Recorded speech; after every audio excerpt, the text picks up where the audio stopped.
जय हिंद दोस्तों, स्वागत है मेरे YouTube चैनल में एक बार फिर से आपका। और यदि मेरे YouTube चैनल पर आप नए हैं तो लाइक करें, सब्सक्राइब करें और बेल आइकन को प्रेस करें। आज मैं आपके सामने एक और नई कहानी लेकर आया हूँ और ये कहानी है एक मिडिल क्लास फैमिली की। तो क्या होता है कि एक मिडिल क्लास फैमिली होती है, उसका एक लड़का वो दिन भर यार दोस्तों के साथ घूमता फिरता, मोबाइल चलाता और ऐसे ही अपने पूरे दिन टाइम पास करता। लेकिन वो पढ़ाई में एवरेज था कि ठीक ठाक था, ना ज्यादा होशियार था और ना ज्यादा ही कमजोर था। तो उनका घर सब कुछ अच्छे से चल रहा था, लेकिन उनका घर की हालत ऐसी थी कि उनके घर में यदि कोई मेहमान भी आ जाए तो उसको भी बिठाने के लिए जगह नहीं थी। तो ऐसे ही उनका चल रहा था। अचानक क्या होता है कि एक दिन उस लड़के का दोस्त उसके घर आता है उसको बुलाने के लिए। जैसे ही वो उसके घर पे जाता है, उसके घर के देखकर वो लड़का हैरान हो जाता है कि यार ये तुम यहाँ रहते हो। तो उसका दोस्त वो बोलता है, वो लड़का, कि हाँ मैं यहाँ रहता हूँ। फिर उसका मित्र बोलता है कि ये तेरा घर है? बोले कि हाँ मेरा घर है, क्या हुआ? बोले तुम यहाँ रहते हो, इतना ऐसा घर है बिल्कुल छोटा सा, और फिर तुम उसके बावजूद भी तुम अपने ऐसे घूमते हो पूरे दिन, अपने यार दोस्तों में और मोबाइल चलाने में अपना टाइम वेस्ट करते हो। तुम्हें अपने फ्यूचर की, अपने कैरियर की कोई टेंशन नहीं है? ऐसा कहकर वो दोस्त चले जाते हैं घूमने के लिए। फिर थोड़ी देर बाद वो उसका दोस्त चुपचाप बैठा रहता है और सोचता रहता है कि यार ये कैसा लड़का है, इसकी फैमिली में इसकी माँ बीमार है और पापा एक मजदूरी करते हैं, तो और फिर भी ये अपने कैरियर को लेके चिंतित नहीं है। वो लड़का बोलता है अपने दोस्त से कि दोस्त क्या हुआ? तो कह रहा है कि चल मैं तुझे कहीं लेके आता हूँ। फिर वो कहीं उसे लेके जाता है। वो लड़का उसे वहां लेकर जाता है जहां उसका पापा जिस फैक्ट्री में काम करता है, उस फैक्ट्री में लेकर जाता है। तो वहां वो बैठ के चोरी छुपे देखते हैं तो उसका पिताजी किसी मजदूर के साथ बैठा हुआ होता है और बातचीत करते हैं।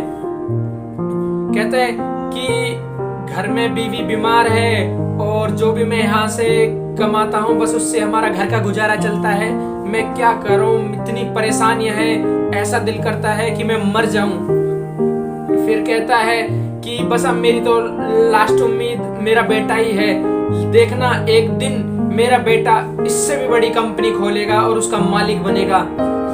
ये सारी बातें वो दोनों लड़के सुन रहे होते हैं, एक तो उसका बेटा और एक उसका दोस्त उस लड़के का। तो वो काफी देर तक सुनते सुनते फिर उसके लड़के की आंखों में ये सारी बातें सुनकर आंसू आ जाते हैं। तभी उसका दोस्त बोलता है क्या हुआ? कह रहा है कि आज मैंने मेरे पिताजी को ऐसी हालत में देखा है और आज से मैं एक प्रण लेता हूं कि मैं जब तक ऐसी कंपनी बड़ी नहीं खोल लेता और उसका मैं मालिक नहीं बन जाता तब तक मैं पीछे मुड़ के नहीं देखूंगा। और उस दिन से ही वो दिन रात मेहनत करने लग गया और दिन रात पढ़ा और फाइनल रिजल्ट में आते ही वो स्टेट का टॉपर रहा।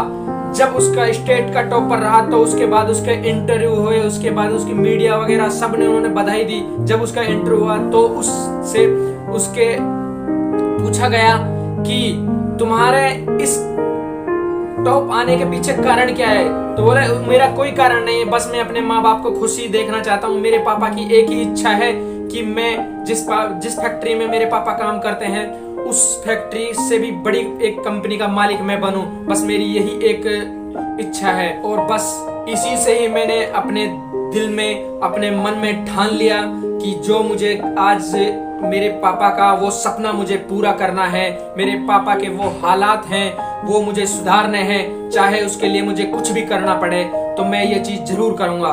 तो इस कहानी से हमें यह शिक्षा मिलती है कि हमें हमारी परिस्थितियों को देखकर, आपके आसपास भी शायद आप भी उसी मिडिल क्लास फैमिली से बिलोंग करते होंगे, आपके भी घर में ऐसी हालत होगी, तो आप भी उस हालत को देखो और ये प्रण लो कि हमें वो हालत सुधारनी है, कि उसके अलावा हमें और कुछ नहीं करना।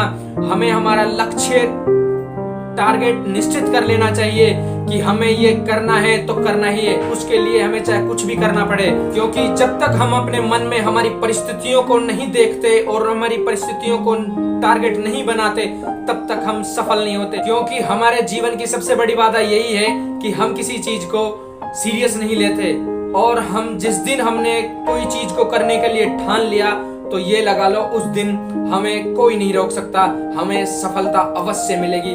जय हिंद दोस्तों, जय भारत। और हाँ, यदि मेरी ये वीडियो आपको अच्छी लगी तो लाइक करें, शेयर करें और कमेंट करके जरूर बताएं। जय हिंद दोस्तों, जय भारत।